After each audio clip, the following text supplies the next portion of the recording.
Hello everyone, welcome back to my bookish channel. Today's video is something I just randomly came up with as I was reading my Twitter, and there was a lot about pantsing versus planning versus planner. What was the other one? Planner? Something like that. I don't remember the one where you plan every single thing out before you write, because I don't do that. I am a 100% pantser. You don't know anyone else that is as big of a pantser as I am. However, I do have 6 things that I already know about before I start the first draft. Wow, 6 things, how amazing. The first one is my characters' names. Usually, I know this because most, except like 2 of my ideas for books are in dreams, and I'm also a lucid dreamer. So I control my dreams and I do whatever I want with them if I don't like where they're headed, or, oh, I want to give this person a name. For whatever reason, I do that. Or, oh, I'm going to pause right now, go to the bathroom at 2 a.m. because I need to go to the bathroom. Come back, fall back asleep. Oh, we're starting the dream again. Type of lucid dreaming. I know my characters' names when I'm having that type of fantasy cool dream because I've already assigned them names. Yay me. And the ones that I have not assigned in my dream, I just go on a baby name website and just pick names that go well with the character that I saw, which goes into my second thing I know is what they look like. So because I'm seeing these characters in my dreams so vividly, and I have names for a lot of them, not including the ones that I just make up as I'm writing, which totally happens a lot. But I'm talking like main characters here, and a few side characters. I can see what they look like automatically. There's a whole bunch of detail in that.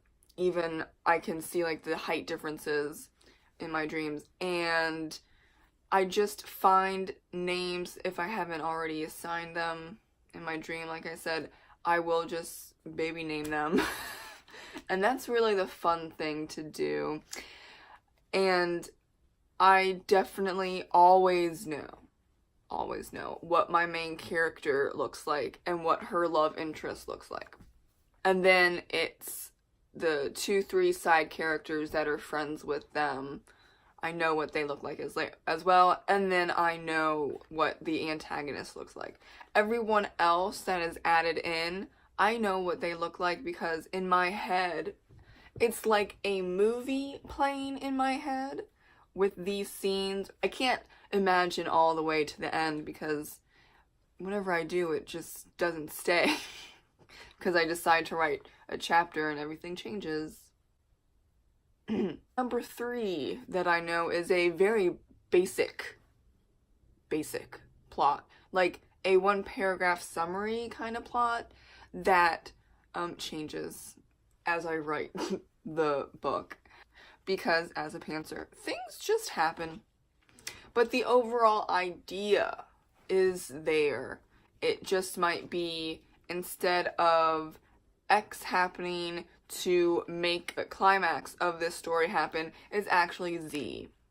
I don't know where Z came from, and I just threw out X. Sorry, X, but it is what it is, and kind of changes the tone or plot structure of my manuscript, but Z is a better option, actually. And that's why I like pantsing, because I can dream or brainstorm all I want, but when I get to the writing the chapter or chapters, things change a lot, and I feel the vast majority of the time it's better because I'm actively writing and working my way through the story versus thinking about what comes next, I feel, does not work for me.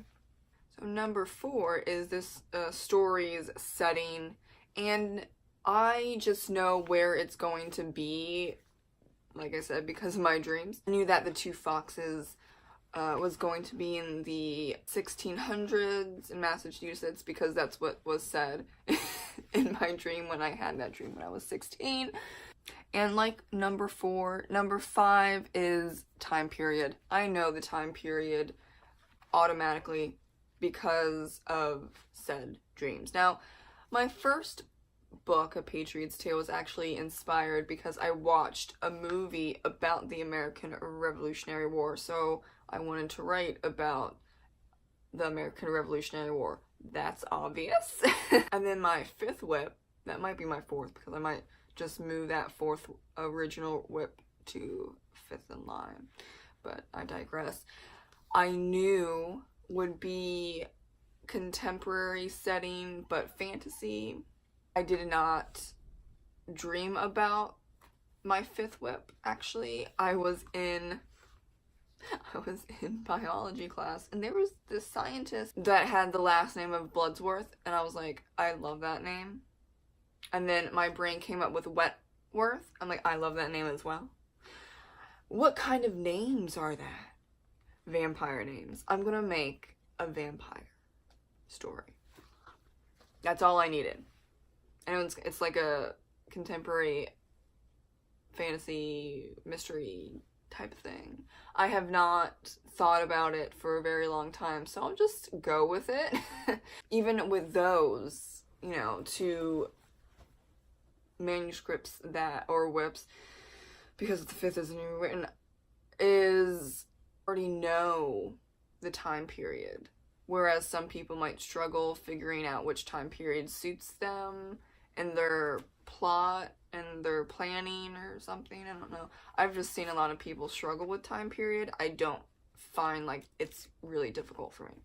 And lastly, there's just gonna be a lot of war, forests, female main character, of course, mental health, and love interest themes in my writing in progresses, because I obviously need to stay on brand, and that's what we have to write.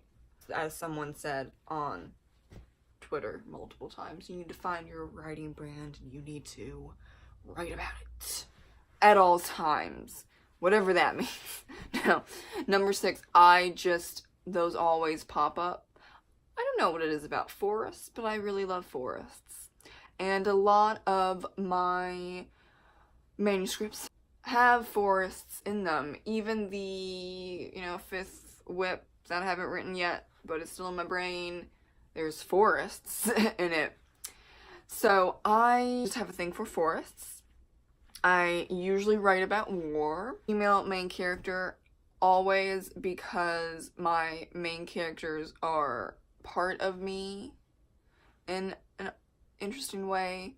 Love interest for the main character, because I'm a hopeless romantic, and if you don't like that, well, I guess you can just find another book, because I love reading about love, even though if it's not the center of the book, which it's not for my manuscripts, but a little side hustle. You can't go wrong. And mental illness representation, I write a lot about, namely, anxiety and PTSD because of all the war that is going on in my whips. If you don't have mental illnesses in novels that are heavy in war, I don't know what you're doing writing about war, honestly. Now, it's totally different if, say, they're elves or ogres or trolls. That's different, because those aren't humans. But if you're writing about humans in war, you're gonna need some anxiety and PTSD and depression, or else I'm not gonna give you a high rating when I finish your book, if I finish that book, because it does a disservice to everyone that has fought in the past and has gone through mental illness because of war. So I find that is very important. That's literally all I got. I don't have anything else. I don't plan out how many chapters I'm gonna write. I have no idea how many chapters are gonna come out of this pantser.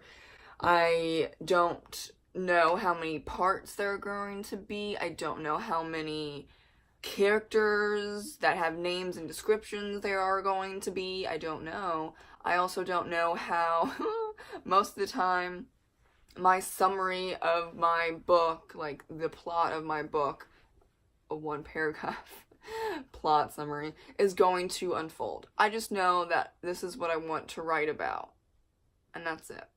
I find it exhilarating.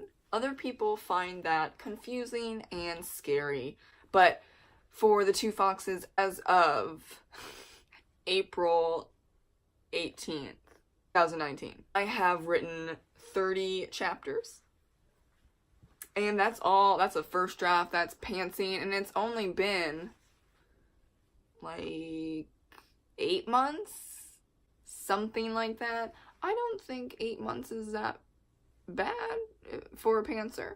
I know that there's some planners that can plan out a book and then write it in 3 months, but that just, I can't. I've tried, and it just goes downhill the moment I start typing, so I've given up on the planner. I am a pantser. Thank you so much for watching my video. If you like what you just saw, please comment, like, subscribe. And if you want to get to know me or any of my writing, all of that is in the description box below. Thank you so much for watching. Have a great writing day. Bye!